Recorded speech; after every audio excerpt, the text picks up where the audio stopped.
Band Entrevista, essa semana comigo, Solange Moraes, Luiz Megali, o nosso entrevistado é o professor, filósofo, escritor Luiz Felipe Pondel. Luiz Megali, da Band News, participa de São Paulo com a gente. Megali. Eu vou tentar mais uma vez puxar o professor para o caminho otimista aqui e perguntar a ele, já que ele falou no final do último bloco sobre a vacina... Mas o otimista quase sempre é um tolo, né, professor? Vamos ver se dessa vez a gente está certo. Em relação à vacina, a gente estava vivendo um momento anti-vacinação muito forte, uma tendência que era americana, agora se espalhou pela Europa, pelo Brasil, e o mundo está experimentando na pele agora o que é uma realidade sem uma vacina. A gente tem o jornalismo também, que voltou a ser valorizado, viu as audiências subirem, porque as pessoas começaram a perceber que num momento de extrema necessidade, a informação de qualidade não está no WhatsApp e nem nos blogs financiados pelo governo. As pessoas vão se tornar mais sábias e mais confiantes em instituições como a imprensa, como o próprio parlamento, que está trabalhando mais no home office, nessa quarentena, quando tudo isso passar, professor? Não, acho que não.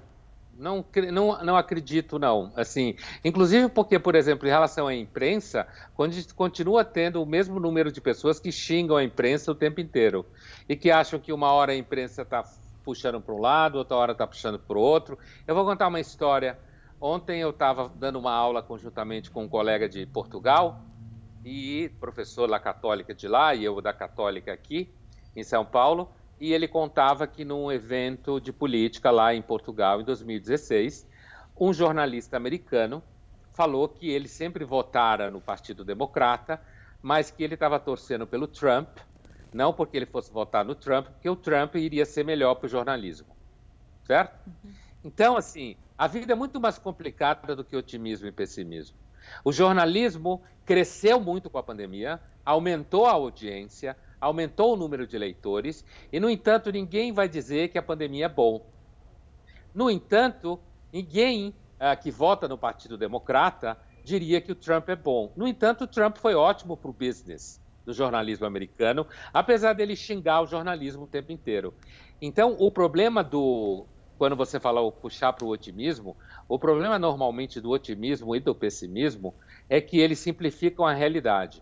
Então, assim, eu não acredito que as pessoas vão sair mais sábias, Megali, porque nós passamos por muitas epidemias e a humanidade nunca saiu diferente do que ela sempre foi de epidemia nenhuma. E essa humanidade, agora nós, somos super narcísicos, achamos que nós estamos sempre o centro da história da humanidade, certo? E a gente deve lembrar que os últimos 3.000 anos foram atípicos. A agricultura hegemônica é uma invenção recente na humanidade. A maior parte da história da humanidade está na pré-história. Eu estou falando um fato real, não é uma anedota. Mas por que eu estou dizendo isso? Eu estou dizendo isso porque a gente tem a mania de achar que o mundo está sempre recomeçando conosco. Daqui a pouco as pessoas vão voltar ao seu dia a dia. Quando tiver vacina, mesmo que a vacina proteja 30%, 40%, a vacina do H1N1 protege 50%, e as pessoas voltam, o número de mortes cai, se torna invisível, a vida continua, as pessoas têm que trabalhar, e sempre foi assim. Agora, com relação ao movimento antivacinista que você falou, eu vejo com bons olhos, digamos assim, o tabefe que eles estão levando. Porque antivacinista é ignorante chique, certo?